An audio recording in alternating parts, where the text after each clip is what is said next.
Hello friends, so today we're going to talk about finances, something I haven't actually spoken about much here on my YouTube channel, but I do talk about a lot on my Instagram. I host a series of financial events, all of which have sold out with under 30 minutes of the tickets being on sale. It's been crazy, so I'm getting the message that you guys want to talk about finances, you want to take control of your finances, you want me to impart some information to you. And to clarify, I'm not a financial expert. In fact, I'm far from it, but I do have an amazing team of financial advisors who I am talking to and consulting with, and they are giving me bite-sized nuggets of digestible information which I am relaying to you. So this advice that I give you today is not my financial advice, it is coming from a team of financial advisors, just to clarify. So today we're going to go over 5 simple beginner-friendly steps to start taking control of your money. So let's hop right in with number 1. So the first thing that we're going to do is think about making a list of all the things that matter to you. So that's things that you want to have, do or become, not just in the short-term future, but the long-term future.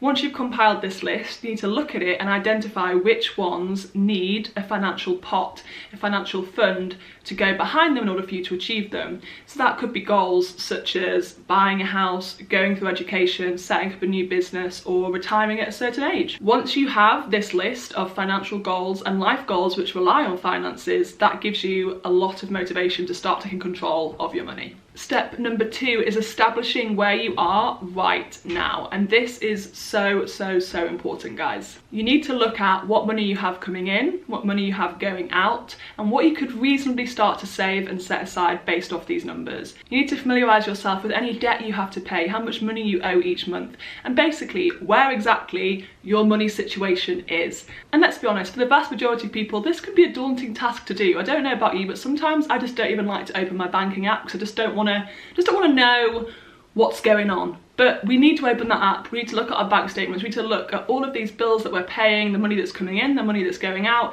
and just get a good solid knowledge of where our financial situation is. And ultimately, just doing this simple task of working out exactly where you are now with your money takes away any uncertainty in regards to your finances. This allows you to feel more in control of your current financial situation and helps you make solid plans going into the future. Step number 3 is focusing on building an emergency fund. So I think when people think about finances, the first thing they think is, should I be investing in this and putting my money in that?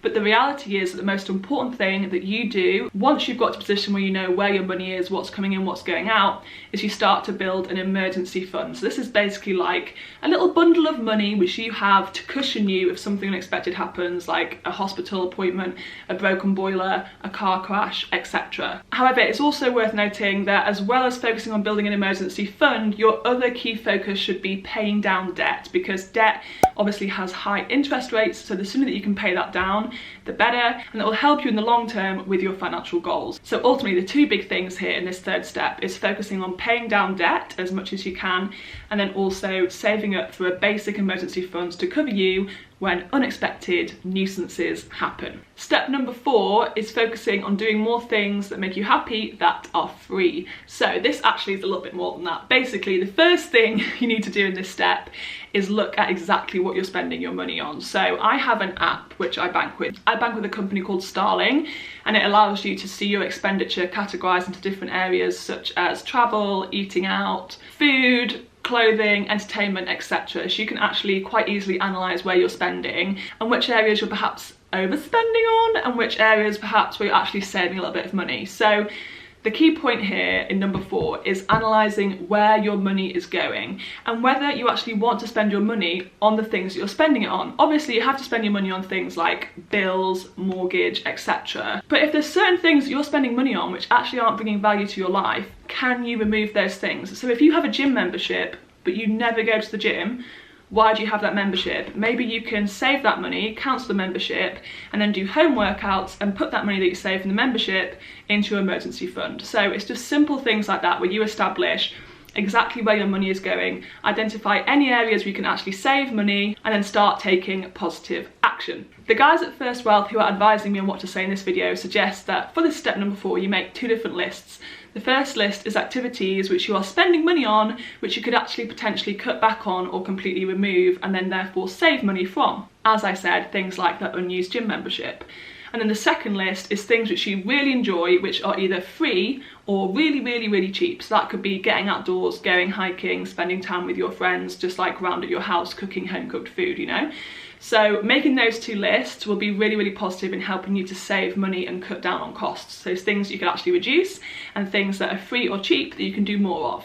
And then the fifth and final tip which I have for you guys is to start learning more about finance. I think ultimately one of the biggest errors which we have in our education system is not being taught anything about finance. Anything about personal finance, business, taxes, everything. Savings, mortgages, all of that. We aren't taught anything about it. Well, maybe you were, but I wasn't taught anything. So we need to take it upon ourselves to start to learn about these crucial life skills. So have a couple of book recommendations for you. There's tons more online, but these are like super beginner friendly. So the first one is Money, A User's Guide by Laura Waitley. This is an incredible read, really simple, it's short, it's sweet, it's got tons of information and it covers everything you could ever need to know about money. I've read it twice. So I'll leave a link to this down below. And the second book that I recommend is Money Moments, Simple Steps to Financial Wellbeing. My financial advisor gave me this when I first started working with them, and it's a real eye-opener for me when it comes to just basic financial awareness and learning. And basically also analysing your own relationship with finances and with money. This is a really insightful read. So I will leave links to both of these books down below. And I'll also try and leave links to some other further resources regarding finances, because as I said, we haven't been taught these things, we kind of have to do it for ourselves. So I really hope you guys found my first financial video helpful. I find this a little bit nerve-wracking because I've never really spoken about this before, but hopefully it is useful. I'm making sure that I use information from qualified professionals so that hopefully it helps you as much as physically possible. If you did like this video and you want me to talk more about finances, then let me know by giving this video a cheeky thumbs up. Make sure you leave a comment down below, make sure you subscribe, and I'll see you guys soon. Bye!